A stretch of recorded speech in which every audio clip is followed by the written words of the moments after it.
You're watching Pyro Media Network.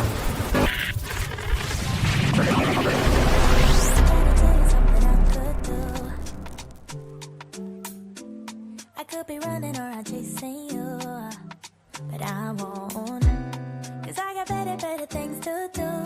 Rather spend my precious time chasing somebody who loves me too. If I got $1 for every time you say no, you would be the richest girl alive, life. Thank you for tuning in. If this is your first time joining us, welcome. We hope your experience is fruitful. Please feel free to visit our website to find out how you can join our growing family. While we are loading your experience, please do us a quick favor and hit that like button from whichever platform you're watching or listening on. Also, share so others may enjoy as well. And we hope you would consider hitting that subscribe or follow button so you can check out more of our amazing content. All right, let's start the show.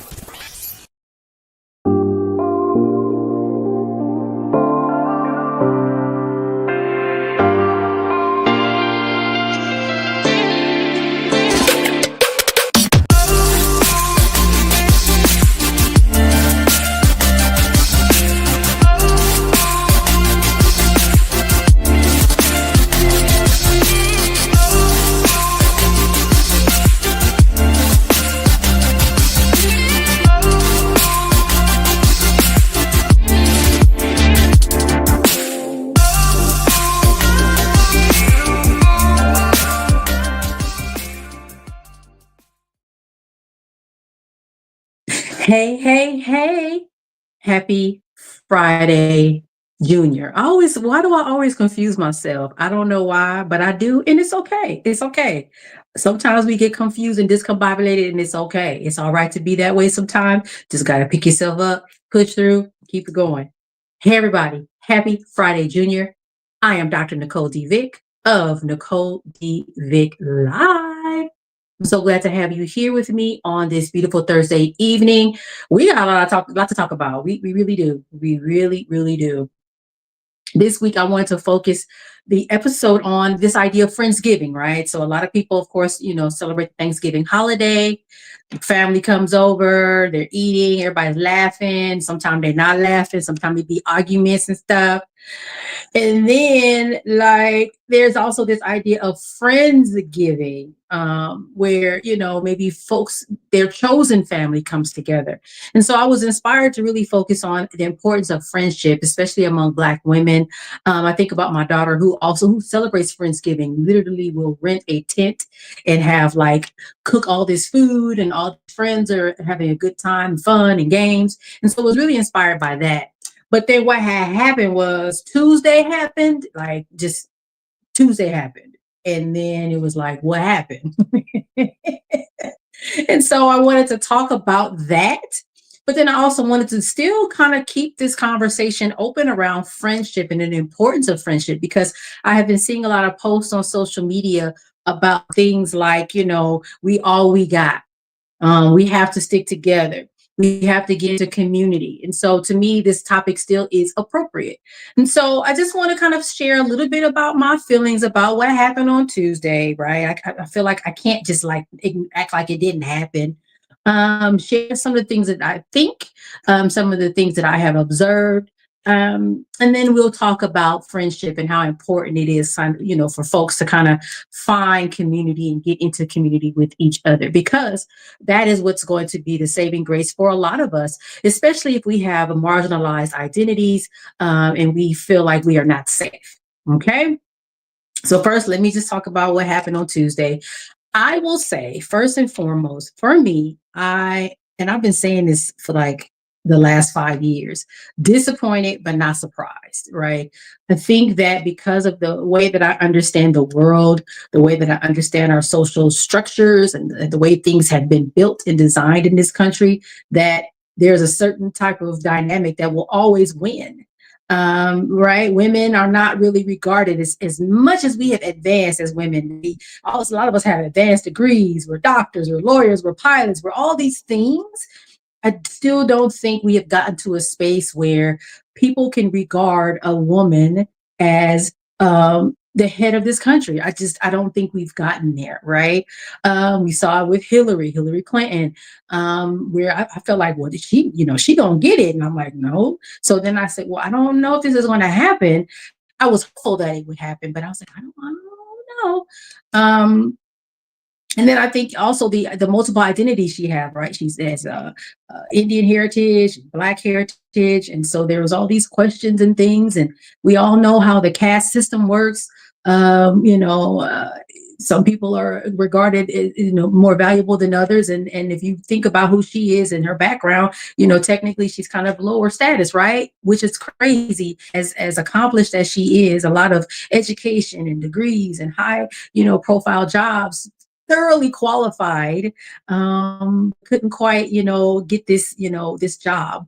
And I will say, how many of you out there thoroughly qualified, overqualified, and see other people with less experience, less expertise, less, right, walk right past you into that position that maybe you wanted? So again, disappointed but not surprised, because oftentimes what we see in the real world on a smaller scale, we will also see large scale as well, and vice versa. So I was like, well, I kind of expected this to happen the way it did. That doesn't mean that it won't hurt, right, or feel bad or feel scary.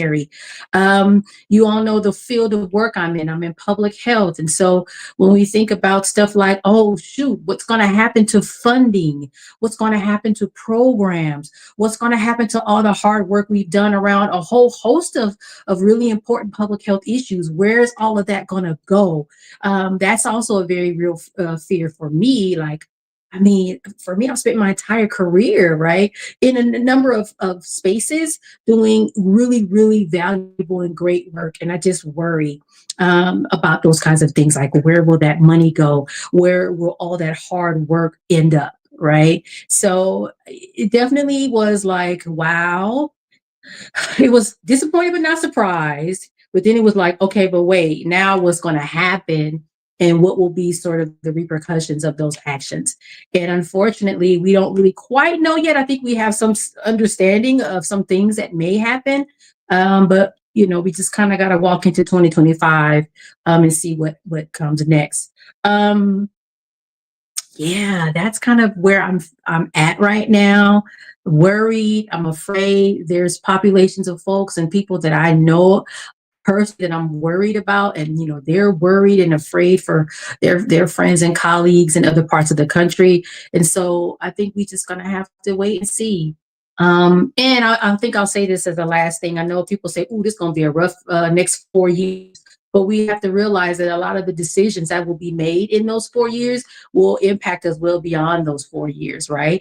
If stuff is defunded, if programs or federal programs are just kind of disconnected and taken apart, we'll suffer the impacts of that well beyond 4 years. So again, we need to be paying attention. We need to be mindful, but at the same time, we just got to keep pushing through, which is the title of my first book.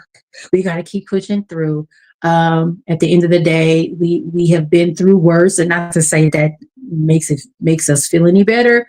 But I think, especially speaking from a perspective of a Black woman, I'm like, my ancestors definitely went through much worse, and we are kind of used to the oppression. We shouldn't have to be, but I think with that comes this resilience, and so we'll be okay for the most part. But we have to also be really open and understanding and honest with ourselves that this can really impact people's lives. So keep that in mind. Look out for each other. And I think, again, that's a good segue into this conversation around friends and community, and how important it is to sort of stay connected, because, again, we're going to have to lean on each other for a lot of support in a number of ways. So just wanted to share that. I don't want to kind of get any deeper than that, but you can look and see exit polls, who voted for who, and, people are starting to point fingers at certain groups of folks, and, oh, this is crazy. But, I think that we still have a two-party system. We might need to think about getting beyond that. That may help us a lot. But I feel like the Democrats, I mean, I know we're for truth and justice and this and that and social justice, and we want these things, but I feel like we need to maybe think about our strategy a little bit differently, maybe. Because it sounds like, I saw Isaac Hayes the third say something like the Republicans really ran a campaign of fear. And so when people are afraid of losing something, losing their status, losing their income, losing any sort of that type of freedom or anything like that, they tend to respond to whatever is being told to them. So I think we have to really think about what we are as a people, what we want to see in our country, and how do we get there? And how do we bring everyone along? Because we're so polarized, and I think we have to really, really think about how we fix that. And I don't have answers. I don't. I wish I did. So yeah, that's kind of how I feel about all of that. I welcome your comments, your thoughts, your questions about any of it. Still kind of thinking through it and kind of processing. But again, the initial point of this episode was like friendship and friendsgiving and connecting and the importance of that community and sisterhood specifically. I'm a Black woman, right? I found this really cool article on Psychology Today, and I want to talk about the importance of friendship a little bit, and then we'll go to break. It's really important to figure out ways to make sure you're okay, right? And your mental health is good. You have connections and community. And in an increasingly isolating world, it is really helpful to have connections with others that reflect varying degrees of closeness. So there are probably people that, you could probably say I've known for my entire life, people maybe that you meet at work, friends that you see, your neighbors. It's really good to sort of have those varying degrees of closeness with people in order to sort of make sure that you have those connections and you stay sort of grounded, I'll call it. I think that word sounds appropriate. And in this article, it talked about, regardless of age, having friends of all types was positively related to life satisfaction, which is a measure of subjective well-being often used to assess happiness and quality of life. And so having those friends, regardless of age, young or old, really means, yes, subjective well-being, happiness, and quality of life, really important. I think also connections and having friends really also helps you to make sure that, you kind of have this, I'm gonna call it a feedback loop, right? Where maybe I'm feeling away, and if I'm here by myself and I don't have anyone to talk to, nobody knows that I'm feeling that way. But if maybe I text my neighbor, or the neighbor texts me, hey, you okay over there? I haven't heard from you. That kind of gives you that outlet to be able to say, hey, I think I might need a little help, or I'm feeling a little sad. Or you can text a closer friend, and that person can actually come by and check on you. So I think friendship is really, really important. So the connection between social engagement and longevity, psychological and physical health has really, I didn't realize this, has been the subject of much research. And I feel like maybe COVID really kind of brought that along, because we were all isolated. We couldn't really kind of connect with people in the ways we were used to. And so we had to find other ways of doing so. And I think there was a lot of research there. I'm sure there was some previously. But again, sort of these connections and these friendships are not only important to happiness, but life satisfaction, as I just said. So we want to make sure people have a really good quality of life. And I think that for Black women specifically, this is also really important, because for us, it can also mean the difference between sort of our mental health being stable or not, because we have to rely on these sorts of connections with friends to kind of help as a protective factor as we navigate societal structures, work, the bank, housing, all the things that we kind of have to navigate through in our daily lives. We often need those connections as a buffer to kind of keep us sort of upright, right? Kind of here and productive. So when we come back from break, I'll talk about the different types of friends, and maybe even, ruminate on some of my friends and where they fit into those categories. And then talk about next week, because I think next week what I want to do is bring on some friends. I might even bring on Andrea, because she does do Friendsgiving, and I want to talk to her because I never did Friendsgiving as when she was growing up. We really didn't really do Thanksgiving like that when I was growing up. So I want to even talk to her about how she sees friends, right? This is a Gen Z person, how friendship for her is, and why she feels so compelled to do things like Friendsgiving, cooking, and bringing all her friends together. And it's like a big production. And I'm like, girl, where you get this big production lifestyle from? Because I'm like, what's all this going on in here? So we'll talk about that when we get back from break. See you in a bit.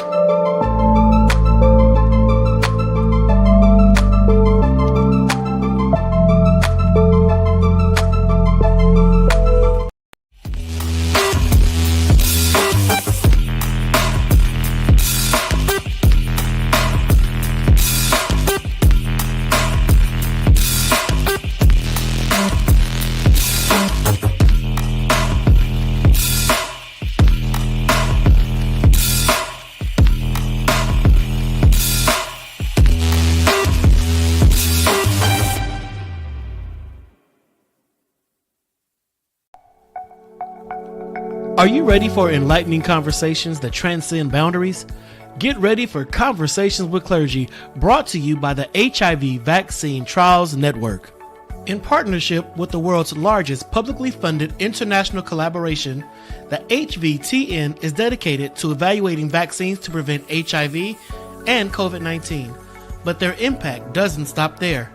The HVTN is at the forefront of advancing vaccinology, social and behavioral sciences, statistics, immunology, and even contributing to the research on tuberculosis and COVID-19 vaccines. By supporting Conversations with Clergy, the HVTN not only brings you thought-provoking discussions, but also contributes to the global effort to combat infectious diseases. Tune in, stay informed, and be a part of the change. Conversations with Clergy, supported by the HVTN, empowering conversations, empowering lives. Join us in this journey of knowledge, understanding, and progress. Conversations with Clergy, proudly brought to you by the HIV Vaccine Trials Network, because together we can make a difference.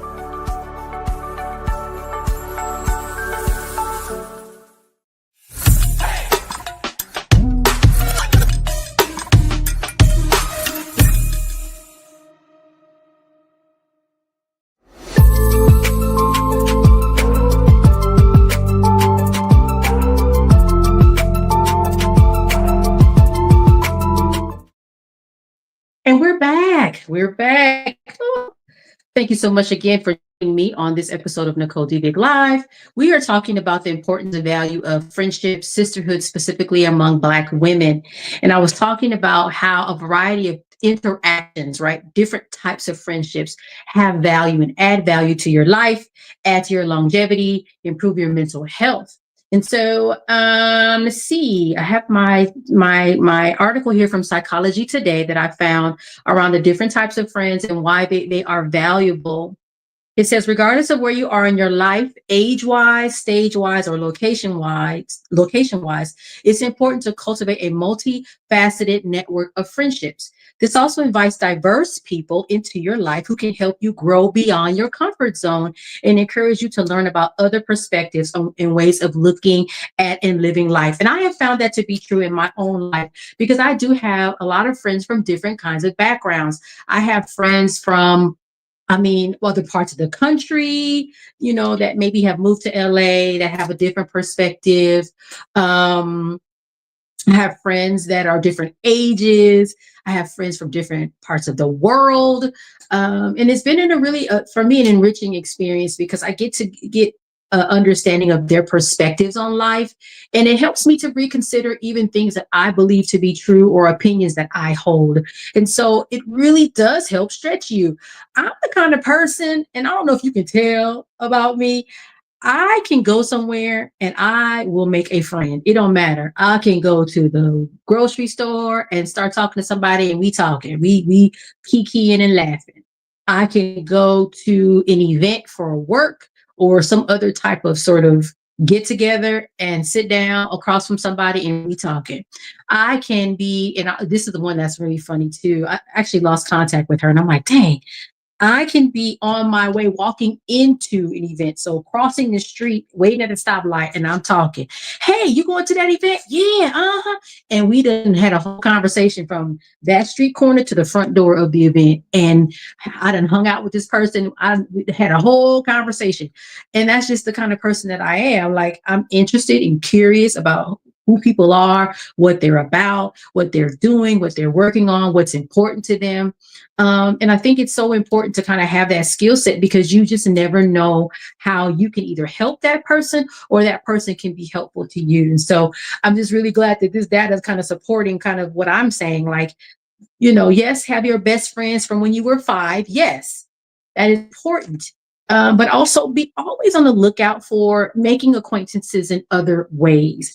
And so let's talk about the different types of social relationships that are important. Lifelong friends. So yeah, that friend from kindergarten. And true story, I still know my friend from kindergarten. The very first person when I was in kindergarten crying because I didn't know nobody.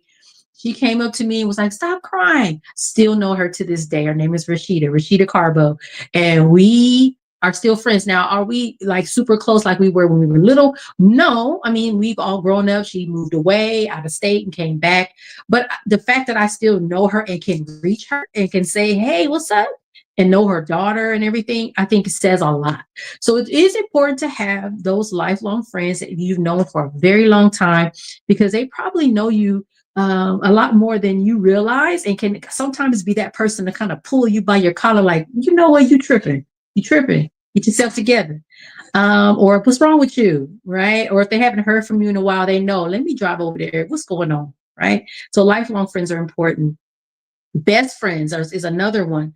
I can say, I don't know if I have a best friend like that. I know there are friends that I feel particularly close to, but I hear other people say, yeah, my best friend. And I'm like, I don't know if I have that, but I know I have friends that I consider really, really close. So again, best friends can be those ones that don't know you. Like, they know you, when you're around, but they also are aware of, like, wait, I haven't heard from her in a couple of days. Let me drive over, or let me call her mom, or let me call her auntie. What's going on, right?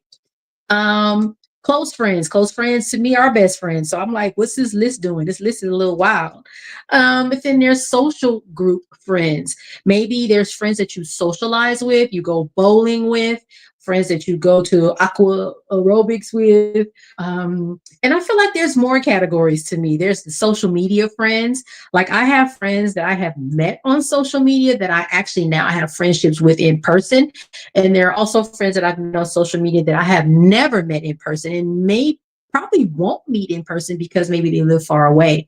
But those connections are also like valid. They're no less valid than in-person relationships, because we have a rapport. There's someone on LinkedIn right now that I talk to in the DMs, and we have been talking like for months, and just chatting about all kinds of things. There's Felicia, who has been on the show a couple of times, who's an author. We are social media friends. We were almost in-person friends, but I couldn't get to her when she was here in LA, unfortunately. And but we also have a connection for some reason. And then I always talk about John. Y'all know John, who I also met on social media, who literally these last 6 months has been the biggest supporter of me and been really helpful to me. And I can't wait to get to the point where I'm able to walk and do other things so that I can be that to him in exchange. Because I feel like I've relied a lot on him, and I know he doesn't mind, but I feel like I want to be able to get back up to speed so that it can be a little bit more of an even relationship, right? Because he's been so very helpful.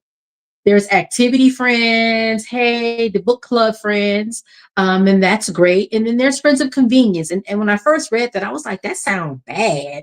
That sounds really, really bad, but it's not. It's about people that maybe you share carpooling duties with. Maybe your kids are on a sports team. You're the person that works with the other parents to make sure they have snacks. Maybe there's a neighborhood group. So there are people that you see because of things that you're doing already. And again, like for me, my neighbor, right, it was the one to be honest, when I fell and broke my ankle, she was the first person I called because I had just seen her the night before, and she picked up the phone and she was like, "What? Are you serious?" And she ran over here with crutches and things like that, trying to help me.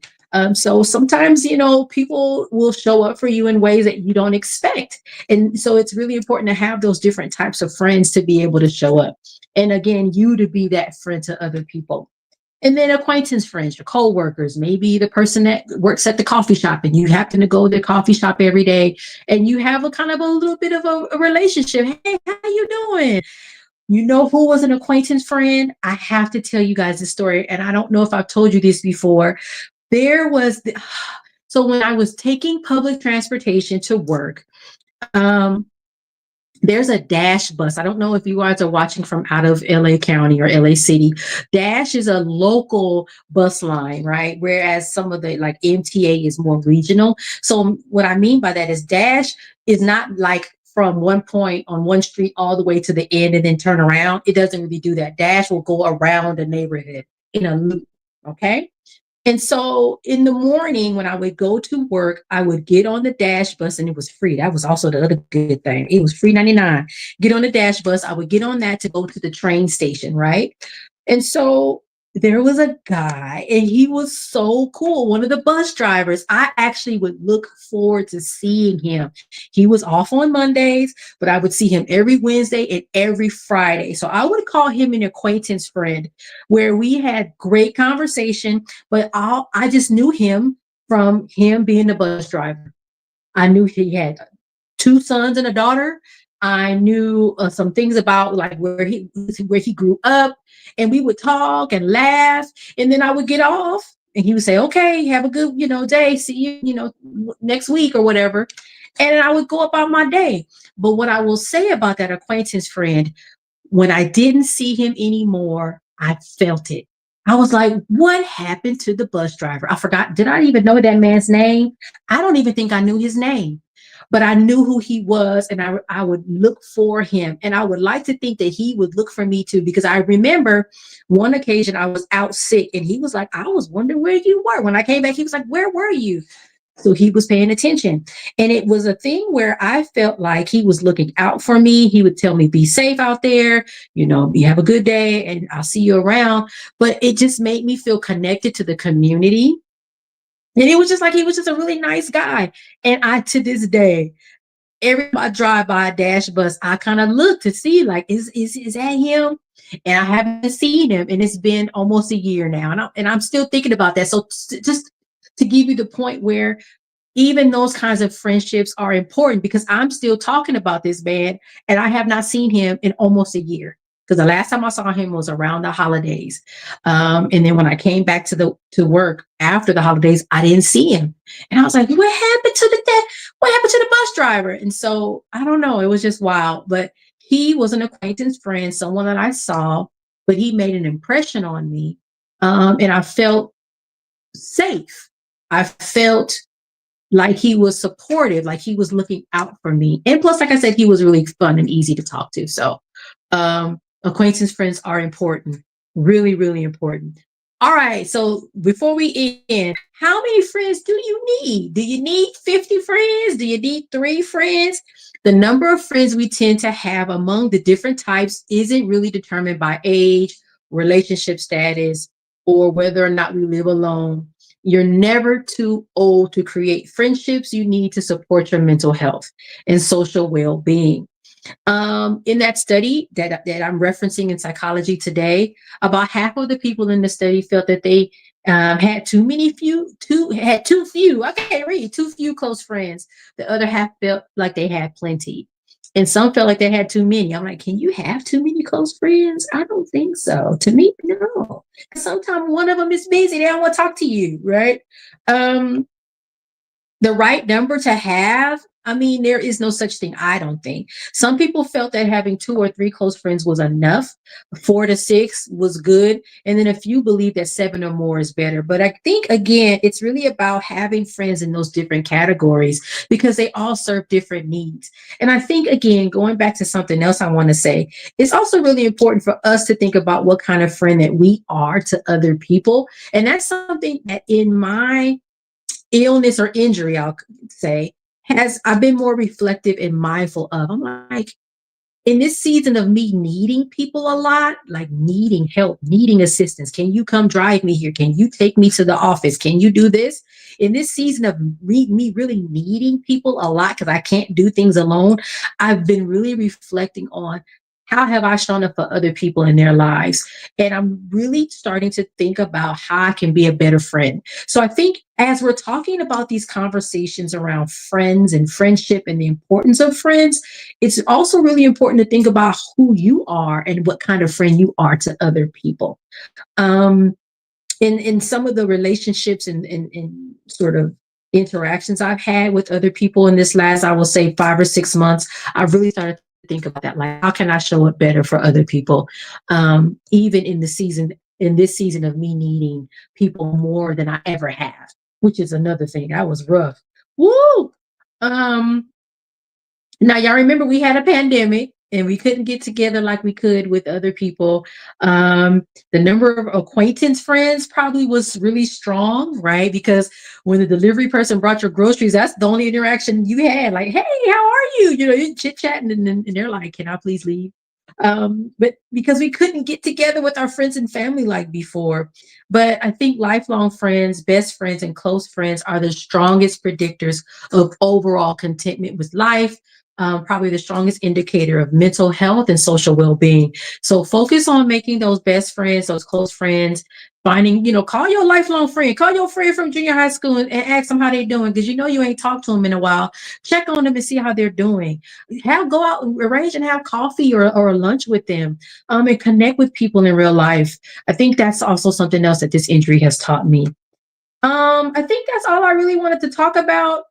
We're going to have a really cool episode next week, kind of a part 2 of this about friends and how important having different kinds of friends are in this season of post, Tuesday. And so I'm going to bring some folks on, have some conversations, and I think we'll have a really good time talking about the importance of and impact of friendship, especially amongst Black women. So that's all I have for this week. Think about your friends. Call some of them, check in on them, ask them how they are. And then again, take that time to reflect on who you are as a friend, and think about ways you can be a better friend. I'm again, been really reflecting on that for my own self. All right, you guys, that's it for this week. I will see you next week. But in the meantime, you can check me out on social media. I've been a little quiet. I mean, it's to be expected. We had an interesting week and I've had an interesting 6 months, y'all. I have, but I do have social media accounts. All my handles are Nicole D Vick. And then, I have a fabulous website, www.nicoledvick.com, where you can reach out to me. You can book me for speaking engagements. I can be an MC. I've done it before, had a great time doing it. I have merchandise. I have books. I have 3 books. My first one, Pushing Through, Finding the Light in Every Lesson. My second one is a journal, Push Through 52 Weeks of Light in Tough Times. And my third one is Triumph in the Trenches. It is an anthology. I have a chapter in that book, and it's about navigating the workforce as a Black person and how to get through it. Okay. Remember, please like, share, subscribe, follow Pyro Media Network for all the great content on the Pyro Media Network, including my podcast, my video podcast. All right, you guys, I will see you next week with some friends. We gonna chit chat. All right, y'all. Bye.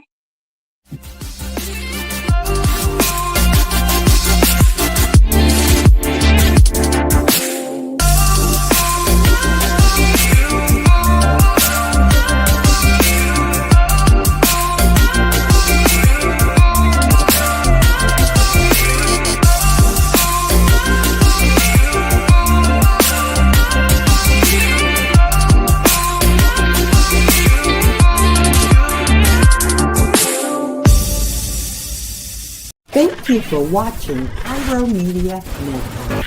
For more information, please visit pyromedianetwork.com.